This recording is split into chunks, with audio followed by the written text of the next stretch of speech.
A gente tem visto hoje em dia que os processos seletivos, eles estão pick round 6, né?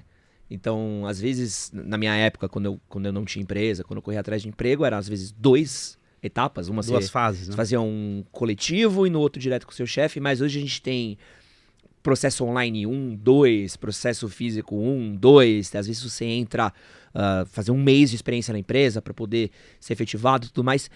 Qual que é o truque para você passar nesses processos seletivos? Quais são as principais coisas que alguém que está buscando emprego precisa ter em mente hoje? Vou tentar desmistificar algumas questões para a gente chegar nessa resposta. A primeira coisa é que, por mais que a empresa esteja, vamos assim dizer, contratando uma super empresa de recrutamento, tenha lá os melhores recrutadores, tipo nível Google, Facebook, Amazon para contratar, ela vai errar.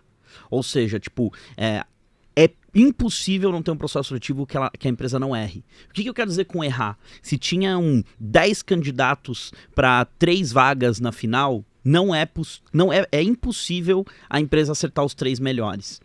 Ou seja, você pode ser uma das pessoas que estava no último lugar ali, você era o quarto e aí você perdeu. Não quer dizer que você é pior, não quer dizer que você não é bom, não quer dizer que não faz sentido você trabalhar nessa empresa. Quer dizer que sim, ela pode ter errado. Eu acho que isso ou você pode ser o 10º e você acabar sendo o primeiro também. Ou o milésimo da primeira, que também às vezes acontece. Nem foi para as fases finais. Ou seja, a maioria das empresas vai errar. Tá? A maioria não, desculpa, todas as empresas vão errar. E a maioria delas, a maioria das vezes erram. Eu já cansei de passar por... Às vezes a gente tá na rua, assim, às vezes tá numa situação como essa. Aí alguém chega e fala, puxa, eu prestei um processo seletivo, assim, assim. Você troca uma ideia com a pessoa, você vê que a pessoa é legal pra caramba, sabe? Por que ela não foi aprovada numa dinâmica, sabe? Então tem milhares de motivos que fazem com que às vezes a gente não vá pra fase final. E a dica número 1 que eu daria e é meio clássica, que é o não desistir, né? Então, assim, puxa, aquela empresa eu gosto pra caramba, tomei uma porrada na final, o gestor falou, não tem um gestor só, não tem um RH só, não tem uma vaga só. Ano que vem tenta de novo. Numa próxima oportunidade tenta de novo. Óbvio, escolhe bem a oportunidade que você vai se candidatar. Eu acho que esse é um dos maiores erros de candidato. Tipo, não tá pronto ou escolher qualquer... Não é nem questão de não tá pronto, é questão dele eu vou fazer uma metáfora aqui, né? Quer queira ou não, hoje, dentro da pirâmide de Maslow, né? O emprego, ele tá num nível cada vez mais ligado ao que a gente fala de propósito, né? Ele deixou de ser necessariamente uma coisa ligada a como pagar as minhas contas, apesar de todo mundo sempre vai, a todo momento precisa pagar a conta. Existem 3 motivos principais pelo qual você busca um trabalho, né? E salário sempre vai ser um dos tópicos, um dos 3 principais.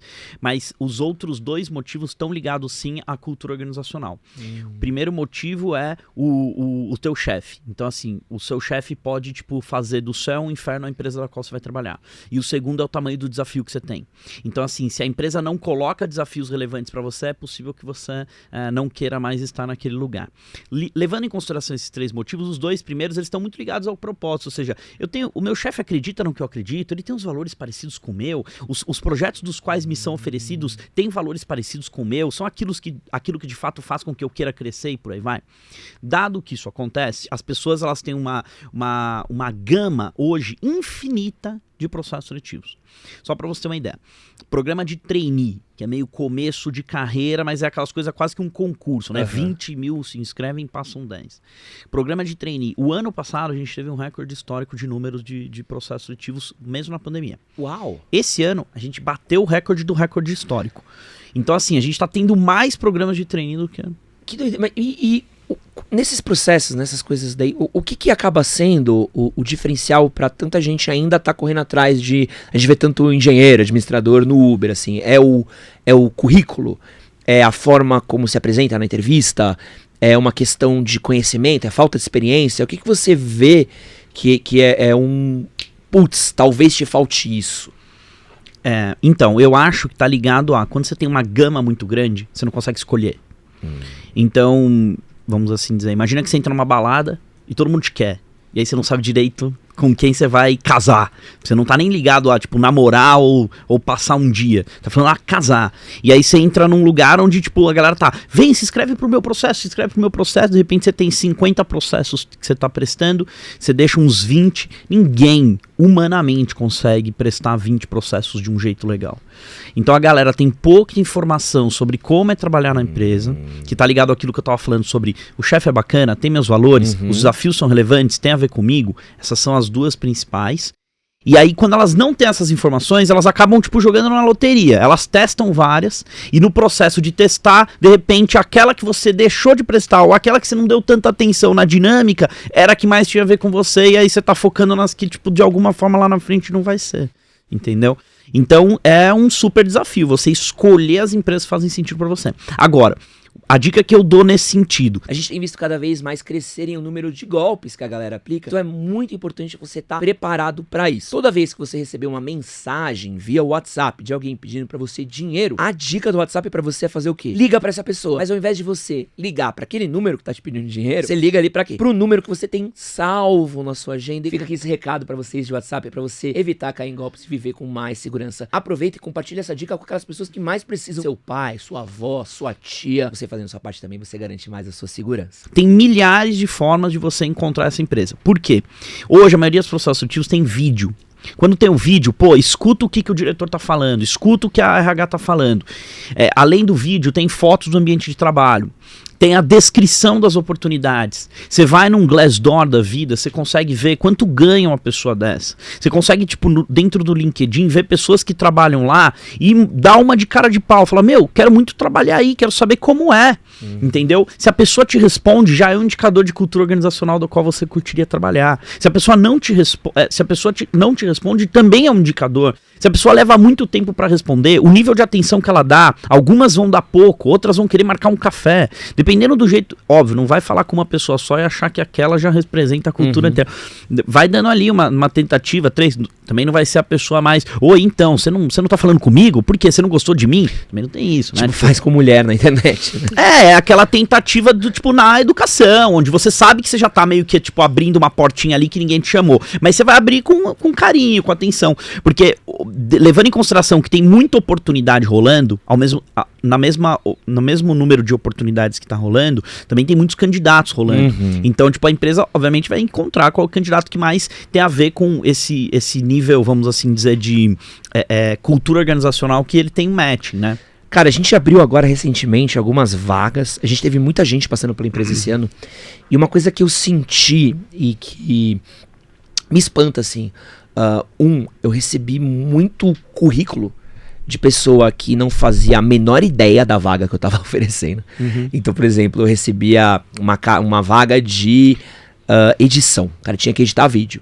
Eu recebia currículo de jornalista que nunca tinha editado vídeo. Eu falei assim, cara... que está, sabe, gente com currículo, eu falando, mas por que você quer fazer isso? Por que você quer fazer aquilo? A gente abriu uma vaga de social media. Cara, eu recebi currículo de tudo quanto é coisa, de tudo quanto é gente louca. De eu olhar e falar assim, você não faz o menor perfil disso daqui, sabe? Tipo, não é porque é uma vaga que necessariamente pela sua historinha que você tá contando, faça sentido eu te colocar aqui, por mais qualificado que você seja. E uma outra coisa que eu percebi muito forte, é um pouco do despreparo das pessoas para vender o seu próprio currículo. Cara, eu recebi e-mail com o currículo da pessoa, e a gente já vai entrar nesse tópico de como se apresentar também, mas acho que é muito importante falar sobre que eu recebi muita gente que mandava currículo, queria ser contratada, mas às vezes mandava o currículo sem nada escrito. Às vezes mandava um link do currículo só no corpo do e-mail, não mandava com título, não mandava com nada. E pra gente que recebe 200, 300, 400 e-mails pra uma vaga, um título, às vezes, pra mim, é um diferencial. Ainda mais se você trabalha com conteúdo, né? Imagina, eu vou falar, o cara vai trabalhar pra fazer conteúdo, o cara não teve o trampo de fazer uma apresentação dele mesmo. Imagina como que ele vai apresentar o meu conteúdo. Mas tem o ponto que é o mais interessante, você tá olhando 200 candidatos, e ele que não tá olhando nenhum. Ou seja, ele não tem como se comparar, ele não sabe quem que tá se candidatando com ele. Fala, nossa, mas esse cara se apresentou bem melhor, então eu tenho que fazer isso. Ele não sabe, ele simplesmente vai na dele, né? Agora, levando em consideração isso que você falou no primeiro tópico, que é, uma galera se candidatando e não tem nada a ver. Existe uma questão muito engraçada, o latino E obviamente a gente tá falando de homens latinos. Susto, eu pensei por um momento que a gente ia pro latino. Não. Eu ia falar, caramba, que as pessoas latinas, o latino e o 12, que eles estão... O homem latino, ele tem essa coisa de cara de pau demais, né? E isso reflete na forma como ele se candidata no emprego. Você vai para outras culturas, isso não acontece tanto. Tanto é que se você der um Google aí... Se você der um Google nas vagas do Google, se você der um Google nas vagas do Facebook, por exemplo, que quer ou não, são empresas que são referências em RH em vários sentidos. Essas empresas chegaram, só pra você ter uma ideia, o Facebook tem uma métrica muito relevante, que eles têm um indicador de quanto eles valem de mercado e quantas pessoas têm. Então assim, eles fazem a conta de quanto cada funcionário gera de valor de mercado para eles. E isso é um puta indicador para investidor, porque eles querem saber o seguinte: você com as melhores pessoas consegue produzir mais dinheiro e valor de mercado e coisas do tipo. Todas as big techs, né, as 5 maiores, elas têm isso, né, Microsoft, Google, Facebook, Amazon, e esses caras obviamente investem num nível em gente de um jeito totalmente desproporcional com qualquer outra empresa. Inclusive, infelizmente, o Brasil não tem essa visão ainda não tem, daqui a pouco vai... Eu não sei, né? Daqui a pouco acontece tanta coisa. Mas eu tô pegando fogo daqui a pouco, se depender. É porque a gente vai viver o êxodo, né? O grande êxodo. A gente tá vivendo agora, né? A gente tá com um turnover desproporcional, muito copiado do mercado americano, quer queira ou não, por conta da pandemia. E... Agora, a gente ainda não tem o nível de régua de RH que essas 5 maiores empresas do mundo têm, que a Corona não trazem como referência. Quando você entra lá no facebook.com/careers, você vai ver, cara, pra se inscrever no processo sutil, você tem que ser, super-homem.